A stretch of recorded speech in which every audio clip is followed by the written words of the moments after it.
Marahil ay inaasahan nyo na ako po ay magbibigay ng manifestasyon para tutulan ang pagbubukas ng box na yan mula sa BIR. Ang katunayan po, ako po ay hindi tututol. You may go ahead and open it all you want. Sabi nga ni Madam Chair, hawak niya ang bit. Sino ba naman ako para pigilan ito?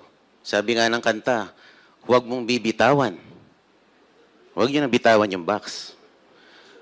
So I dare the committee to open the box, but with a caveat. Siguraduhin niyo po na hindi kayo nakalalabag sa batas.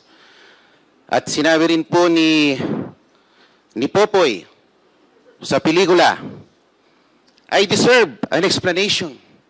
I deserve an acceptable reason. Siguraduhin niyo po na kung bubuksan niyo yan, meron po kayong acceptable reason na naayon sa batas.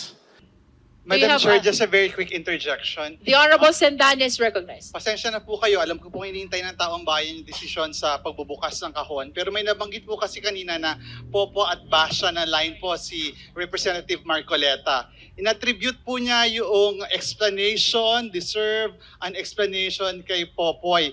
Hindi po siya kay Popoy, linawin ko lang po. Ito po ay kay Papa P, kay Piolo Pascual sa pelikulang Starting Over Again. And I hope that as we decide on this matter, this will not lead us to starting over again. Thank you, Madam Chair.